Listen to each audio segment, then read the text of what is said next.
Okay, in this first lecture here, we're just going to introduce some of the basic concepts that we're going to be covering in the course. So talk about what economics is, why it's important, the difference between micro and macro, how economists use theories and models to understand economic issues, and really how to organize economies. In other words, just an overview of economic systems. So to start off, economics is really just the study of how humans make decisions in the face of scarcity. These can be individual decisions, family decisions, business decisions, or societal decisions. And scarcity just means that human wants for goods and services tend to exceed what's available. All right. Now, economics is clearly greatly impacted by how well information travels throughout society. And today, social media giants like Twitter and Facebook, Instagram are really major forces for the information superhighway. And homeless people, of course, are a stark reminder that scarcity of resources is very real. And you might want to think of other examples of critical goods and services for which not everyone has easy access to.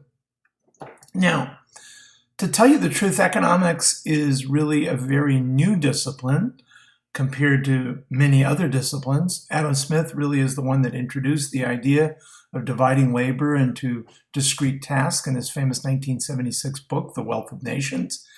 And he's really the modern day founding father of economics.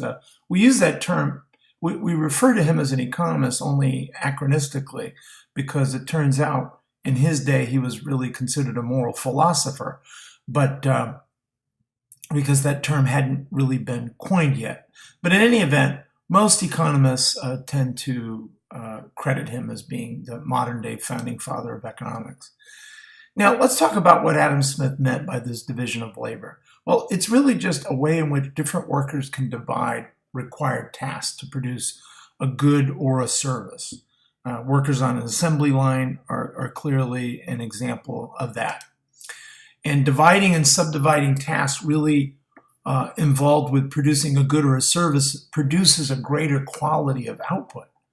Not a quality of output, but a greater quantity of output. And specialization is really when workers or firms focus on particular tasks for which they're well suited within the overall production process. And what does this allow? Well, it allows businesses to take advantage of economies of scale, which means that for many goods, as the level of production increases, the average cost of producing each individual increases as well. Now, economics is really concerned with the well-being of all people, including those with jobs, those without jobs, as well as those with high incomes and those with low incomes. Micro really focuses on the actions of individual agents within the economy, like households, workers, and businesses. Macro is the branch that focuses on broad issues such as growth, unemployment, inflation, and trade balance. And there are two major economic policy tools that we're going to discuss in this course. It'll turn out to be discussed much later in the course, but they are monetary policy and fiscal policy. Monetary policy is essentially policy that involves altering the level of the interest rates, the availability of credit in the economy, and the extent of borrowing. And that's namely determined by a nation's central bank. In the United States, that's the Federal Reserve. Fiscal policy are any economic policies that involve government spending and taxes, and that is generally determined by a nation's legislative body. In the United States, that would be the U.S. Congress, the House and the Senate. Now, how do economists use theories and models to understand economic issues? Well, one of the most influential economists in modern times was John Maynard Keynes. And Keynes actually thought that economics actually teaches you how to think, not really what to think. So a theory is really just a simplified representation of how two or more variables interact with each other. A good theory is simple enough to understand, while complex enough to really capture the key features of the object or the situation that you're studying. So economists use models really in an effort to test theories. But for this course, we're going to use the term the terms model and theory interchangeably. So here's a great example of a very simple model called the circular flow diagram. And it really shows how households and firms interact in the goods and the services market and the labor market.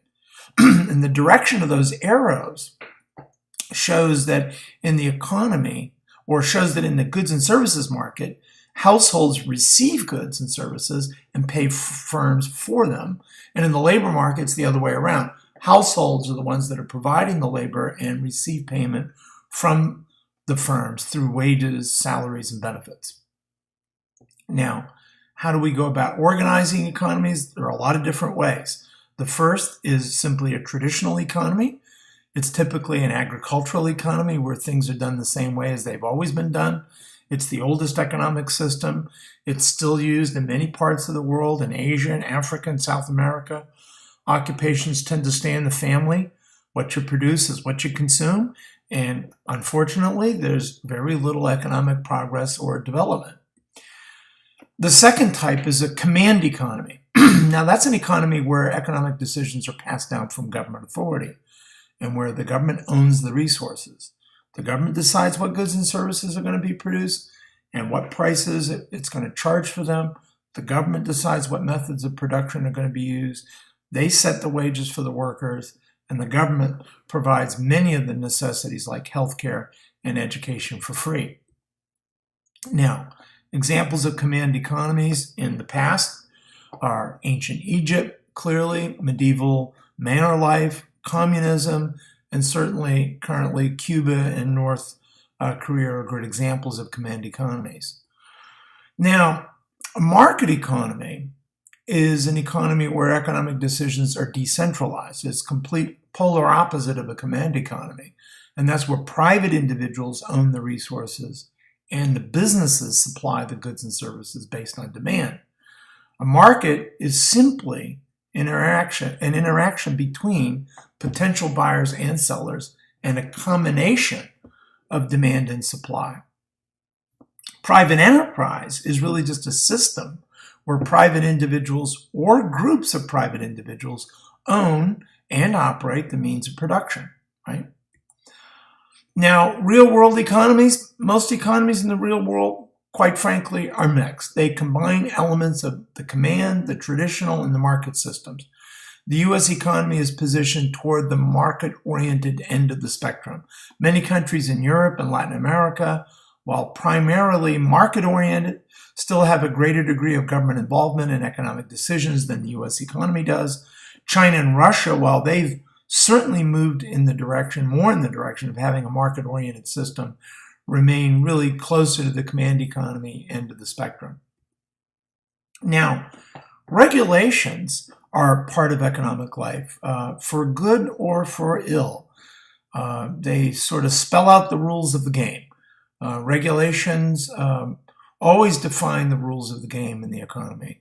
Economies that are primarily market-oriented tend to have fewer regulations, but they still have some, ideally just enough to maintain an even playing field for the participants. Heavily regulated economies often have underground economies or black markets, which are markets where the buyers and the sellers are going to make transactions about government's approval. Now, one of the things that's a sort of striking feature of the modern day economy, this is not necessarily a new thing, but it's the rise of globalization. Globalization itself is not new. It's been around for centuries. But the rise of globalization clearly is new.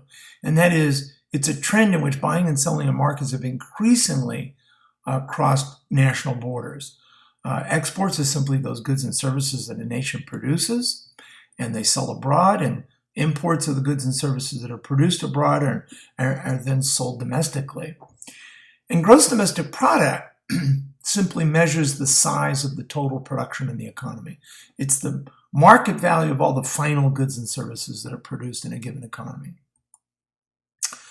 Cargo ships are one mode of transportation for shipping those goods in the global economy. And of course, aircraft as well. You might want to sort of think about other examples of products and services in the modern economy and how they've contributed to globalization. Now, the truth is, this is just a quick primer for the course. As the course unfolds, we'll start to get into more nitty-gritty details. This kind of just gives you a broad overview of some of the things that we're going to be talking about in the course. And so until next time, I will see you in the next lecture.